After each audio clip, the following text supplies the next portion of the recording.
If you're stuck at sub 10, this is the video for you. Because, let's face it, reaching single digits is hard enough, but bridging the gap to the next big time barrier is harder, and letting yourself stay stuck averaging 9 seconds is easy.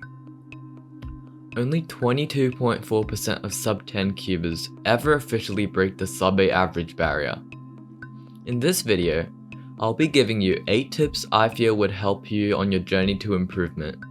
As a sub 8 cuber myself, starting from the inspection phase, and chronologically progressing to the last layer.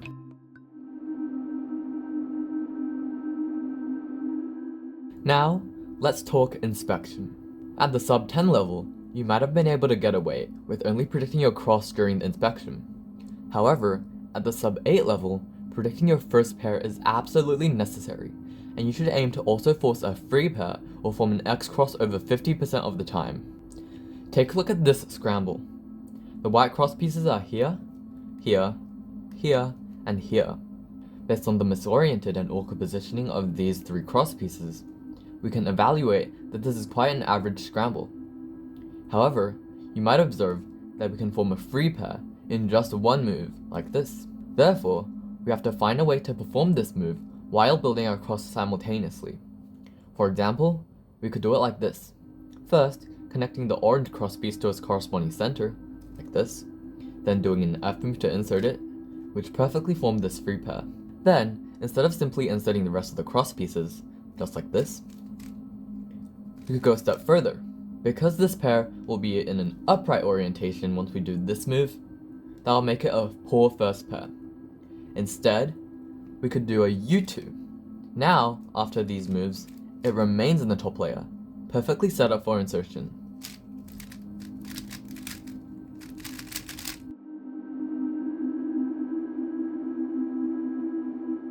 Next, let's move on to the cross itself. You should aim to optimize the balance of your cross's ergonomics and move count. There's no point in a low move count cross with poor finger tricks, nor is there point in an ergonomic solution with several redundant moves. For example, if a 6 move cross leaves your hands on the bottom of the cube, but a 7 move cross allows you to keep them in home grip, you should probably choose the 7 mover. Of course, dynamically plan this according to the actual situation. For example, on this scramble, we have quite an easy yellow cross. All 4 pieces are ready to go in 5 moves, just like this. However, you might have noticed that required 2 regroups. Instead, a better solution, in my opinion, will be to put these 3 pieces in first, and then do a D move because your hand is already in position to do this F2, and then come back. That way, this solution only requires 1 regroup instead of 2, at the cost of 1 more move.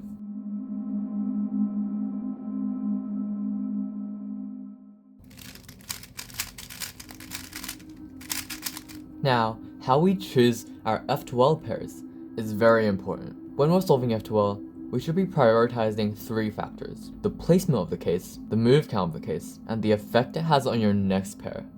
And this is especially important. For example, let's take a look at this situation. Our back right pair is already solved, and our 3 other pairs are here, here, and here. Which pair should we solve first? Well, let's analyze them one by one. First, this pair.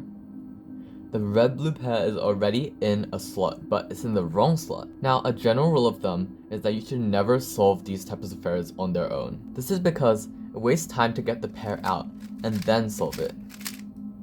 You would rather solve something at the same time as you take this pair out, which is why the orange-green pair is the valid choice here. But what about this pair, the orange-blue pair?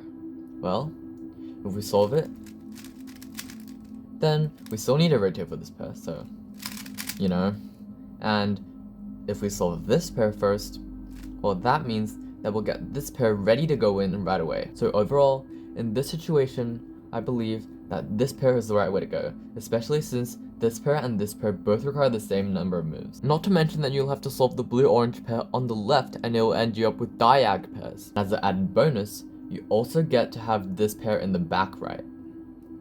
So let's see what it looks like. Just like that. We get 2 back slots solved, which is very beneficial for our look ahead, but in this case we've already planned this pair since we just saw it come out from this slot. So that's what we're going to insert right now, and we can actually do a multi-slot there. Pretty nice.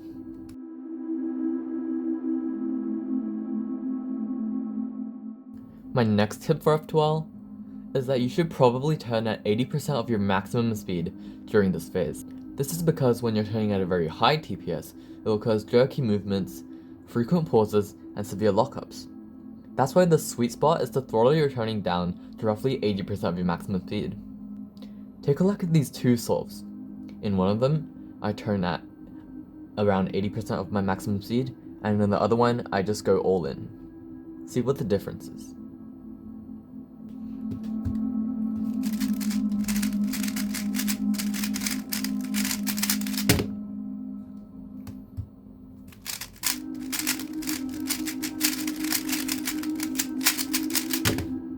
That's why you should maintain a fluid, unbroken turning rhythm, rather than bursting your TPS out to the max.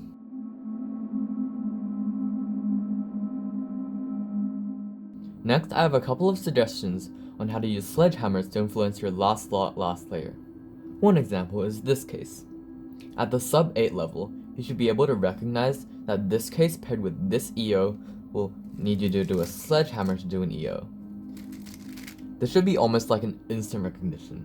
Another example is this case.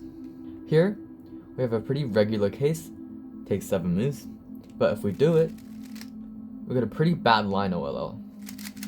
Instead, you could do a hedge slammer, and then another hedge slammer to get yourself oriented edges.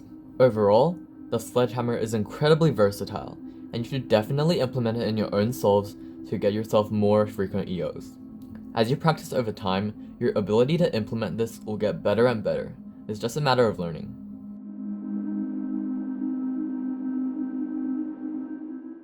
Finally, let's move on to the last layer. For your OLLs, if you haven't already, you should find the best algs that suit you, and also optimize them to your abilities. At the sub-8 level, you should be optimizing your algorithms and removing ones that you're not good at and replacing them with better alternatives. Also, it's a good idea to train yourself to recognize cases using two-side recognition rather than turning the U layer. For PLL, it's much of the same story. Drill your PLL algorithms, make sure your execution is flawless and fast, and also make sure you're completely resistant to lockups under pressure.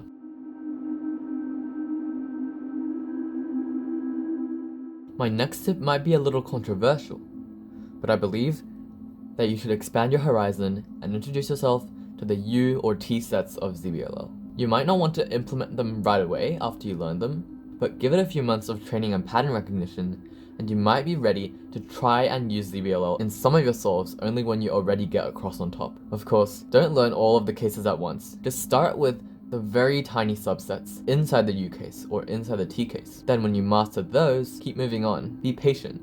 It'll take some time, but overall, you might just get results, especially since so many of the top cubers right now are using ZBLL. So if you want to get faster, you might as well give it a shot.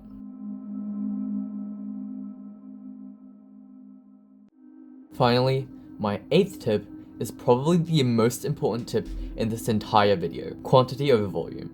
Avoid burnout and overpracticing. Actually, in my opinion, mass volume training creates diminishing returns. If you sit down for a mindless 1000 solve session, it doesn't really make you faster. It just cements your bad habits and induces physical fatigue. It also makes you even more tired and dulls your mental processing. At the end, you'll probably feel a lot worse than when you started. Instead, when I usually practice, I do it for small blocks of sessions. They should be high intensity and focused on a specific goal.